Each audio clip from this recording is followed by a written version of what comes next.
உங்களுடைய ஆசைப்பட்ட வாழ்க்கை உங்களுக்கு அலங்கோலம் இல்லாமல் அமையணும் அப்படின்னா பூஜை அறை அப்படிங்கிறது மிக மிக சுத்தமாக இருந்துகிட்டு இருக்கணும். அதே சமயம் சாஸ்திர சம்பிரதாயங்களுக்கு உண்டானபடி கட்டுப்பட்டு இருந்துட்டு இருக்கணும் அப்படிங்கிறது உண்மை. பூஜை ரூமில் பூஜை அறையில் சுவாமி படம் வைக்கிறது அப்படிங்கிறது தவறு கிடையாது. ஆனால் சாமி படம் வைக்கிறங்கிற பேரில் நிறைய சுவாமி படங்கள் இருந்தது அப்படின்னா அதை நீங்கள் சரிவர பராமரிக்க முடியாது அப்படிங்கிறது ஒரு உண்மையாக இருந்துட்டு இருக்கு. பூஜை அறையில் வைக்கக்கூடாத பொருள் அப்படிங்கிறது பார்த்தீங்க அப்படின்னா பொதுவாகவே கோயிலில் இந்த மாதிரி விபூதி பிரசாதம் கொடுப்பாங்க இல்லையா, அந்த மாதிரி விபூதி பிரசாதங்கள் ஒரு வருஷம் மட்டும் தான் வச்சுருக்கணும். அதாவது ஒரு வருஷம் 3 மாதத்து வரைக்கும் வச்சுருக்கலாம். தேவையில்லாத இரும்பு ஜாமான்கள், தேவையில்லாத ஒரு இடத்துல பார்க்கும்பொழுது தேவையில்லாத சின்ன வயசில் சின்ன பையனுக்கு வாங்கி கொடுத்த சைக்கிளை கூட உபயோகப்படுத்தலை அப்படிங்கிறதுக்காக பூஜை ரூமில் வச்சுருந்தாங்க. அந்த மாதிரி இல்லாமல் பூஜை ரூம் அப்படிங்கிறது பூஜை ரூம் மாதிரி நீங்கள் தனிப்பட்ட முறையில் கவனம் எடுத்து பாதுகாக்கிறது நல்லது. தீபஜோதியில் இல்லங்களிலும் உள்ளங்களிலும் பவித்ரம் பரவட்டும். சார் வணக்கம் சார். வணக்கம். இந்த எபிசோட்ல சார் பெண்கள் பூஜை அறையை எவ்வளவு கரெக்டாக மெயின்டைன் பண்ணணும்?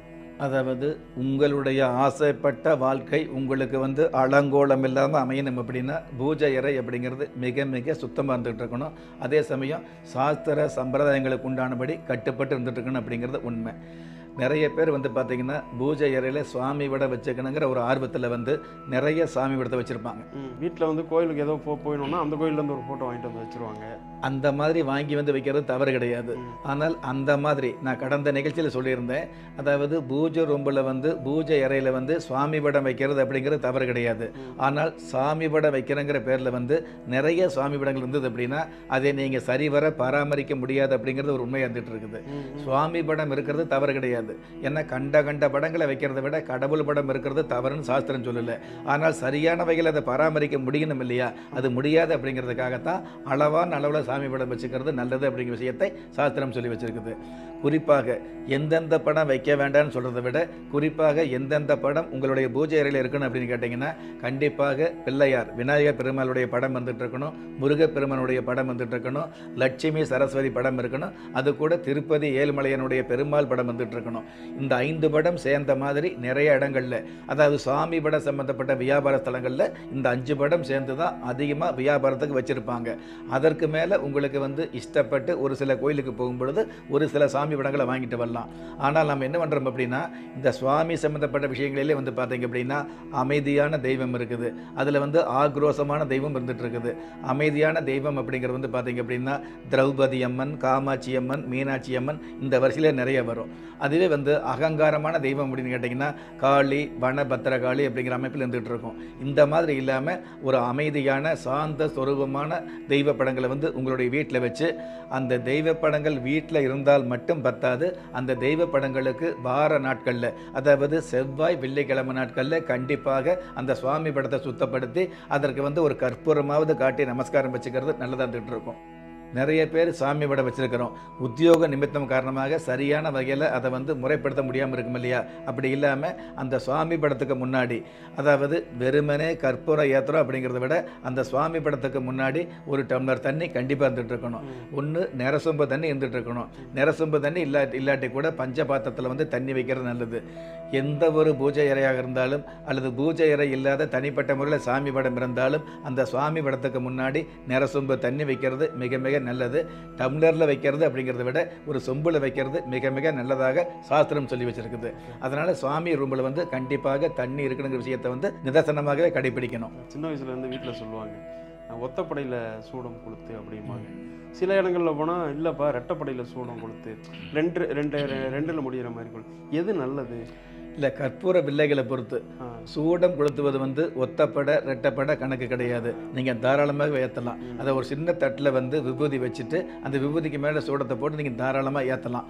அந்த மாதிரி ஏற்றும் பொழுது இன்னும் கூட பார்த்தீங்கன்னா அந்த காலத்தில் ஒரு சில நாட்களில் அப்படிங்கிறத விட பொதுவாகவே பூஜை பண்ணோம்னா தோட்டம் காடில் சம்மந்தப்பட்ட விஷயங்களில் பூஜை பண்ணும் பொழுது சுவாமிக்கு தேங்காய் உடச்சி வச்சு பழம் வச்சு அந்த தேங்காய் பழத்தில் பத்தி குத்தி ஏறினதுக்கப்புறம் அந்த பத்தி குச்சியை கொண்டு போய் அந்த ஊதுபத்தியை கொண்டு போய் வாழைப்பழத்தில் தான் சொருகுவாங்க.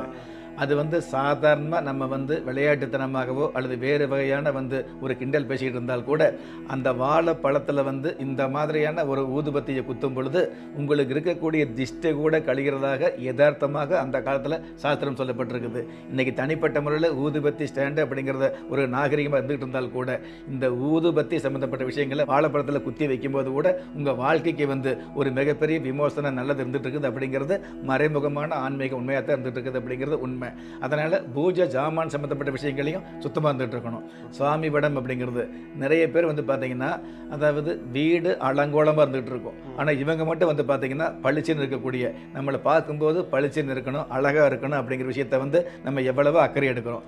அதை விட ஒரு மடங்கு மேலே உங்களுடைய சாமி ரூம்பு பூஜை அறை வந்து பளிச்சுன்னு சுத்தமாக இருக்கணும். அதே மாதிரி அடுப்படியும் சுத்தமாக பளிச்சுன்னு இருக்கணும். எல்லாவற்றுக்கும் மேலாக நீங்கள் ஆணாக இருந்தாலும் பெண்ணாக இருந்தாலும் கருப்பாக இருந்தாலும் செவப்பாக இருந்தாலும் சிரித்த முகத்தோடு வளம் வரணுங்கிற விஷயத்தை வந்து சாஸ்திரம் சொல்லி வச்சிருக்குது. இன்னொன்று, எனக்கு இந்த பூஜை அறையில் வைக்கக்கூடாத பொருள்னு ஏதாவது இருக்கா? பூஜை அறையில் வந்து வைக்கக்கூடாத பொருள் அப்படிங்கிறது வந்து பார்த்தீங்க அப்படின்னா பொதுவாகவே கோயிலில் வந்து இந்த மாதிரி விபூதி பிரசாதம் கொடுப்பாங்க இல்லையா, அந்த மாதிரி விபூதி பிரசாதங்கள் வந்து ஒரு வருஷம் மட்டும் தான் வச்சுருக்கணும். அதாவது ஒரு வருஷம் 3 மாதத்து வரைக்கும் வச்சுருக்கலாம். அதுக்கப்புறம் அந்த விபூதி சம்மந்தப்பட்ட குங்குமம் சம்மந்தப்பட்ட விஷயங்களை எடுத்து ஏதாவது இலை அல்லது பேப்பரில் வச்சு அதை வந்து ஏதாவது ஜலத்தில் ஓடுகிற தண்ணி, ஆறு, ஏரி, குளம், கடல் இந்த மாதிரி விஷயங்களில் வந்து கரைச்சி வர்றது நல்லது. அல்லது ஏதாவது ஒரு தெய்வ சன்னதியில் கொண்டு வச்சுட்டு வர்றது நல்லது. கண்டிப்பாக ஒரு வருஷம் அல்லது ஒரு வருஷம் 3 மாதத்துக்கு மேலே இந்த விபூதி சம்பந்தப்பட்ட பிரசாத சம்பந்தப்பட்ட விஷயங்களை வீட்டில் வச்சிருக்க வேண்டாம் அப்படிங்கிறது ஒரு விஷயமா சொல்லி வச்சிருக்குது. ஒன்று, இந்த தெய்வ சம்பந்தப்பட்ட சன்னதியில் கொடுக்கக்கூடிய இந்த பாசிமணி சம்பந்தப்பட்டது தெய்வ படங்கள் சம்பந்தப்பட்டது இருந்துட்டு இருக்கலாம். ஆனால் இந்த மாதிரியான விபூதி சந்தன குங்குமம் வந்து அந்த மாதிரி இருக்கக்கூடாது. இன்னொன்று வந்து நிறைய வீடுகளில் வந்து பார்த்தீங்க அப்படின்னா எப்படியாவது நேரம் ஒதுக்கி வெள்ளிக்கிழமை அல்லது செவ்வாய்க்கிழமை ஏதாவது ஒரு நாளாவது அந்த சுவாமி படத்துக்கு வந்து புஷ்பம் பூ போட்டு வந்து மாலை போட்டு நமஸ்காரம் பண்ணுவாங்க. அது மிக மிக நல்லது. ஆனால் அந்த பூ வந்து பார்த்தீங்கன்னா அடுத்து ஒரு நாள் என்னைக்கு பூ போடுறீங்களோ, உதாரணமாக வெள்ளிக்கிழமை காலையில் பூ போட்டு சாமி கும்பிட்றன்னு வைங்களே, சனிக்கிழமை முழுவதும் இருக்கலாம். ஆனால் ஞாயிற்றுக்கிழமை காலையில் கண்டிப்பாக அந்த புஷ்பத்தை வந்து அப்புறப்படுத்திடணும். நிறைய பேர் அடுத்த வாரம் வெள்ளிக்கிழமை வர வரைக்கும் அதை அப்படியே விட்டுருப்பாங்க, அது காஞ்சி போயிருக்கும். மனம் கொடுக்க வேண்டிய அந்த பூ காஞ்சி போகும் பொழுது கண்டிப்பாக உங்களுடைய சந்ததி வளர்ந்து வரக்கூடிய விஷயங்களில் தேவையில்லாத தடைகள் ஏற்படுத்தும். எந்த புஷ்பம் எந்த ஊதுபத்தி உங்களுடைய வீட்டில் இருக்கக்கூடிய துஷ்டத்தை வந்து துரத்தி அடிக்குதோ அதுவே நீங்கள் 3 நாளைக்கு மேலே வச்சிருக்கும் பொழுது தேவையில்லாத துர்சக்திகளை வாங்கி கொடுக்கக்கூடிய வல்லமையும் இதே மாதிரியான புஷ்பத்துக்கு இருக்குது, காய்ந்து போன புஷ்பத்துக்கு இருக்குது அப்படிங்கிற விஷயத்தை நாம் தெரிஞ்சுக்கணும். ஓகே சார், இந்த எபிசோடில் ரொம்ப நிறைய தகவல்கள் பகிர்ந்துக்கிட்டீங்க. ரொம்ப நன்றி சார். நன்றி. தீபஜோதியில் இல்லங்களிலும் உள்ளங்களிலும் பவித்திரம் பரவட்டும்.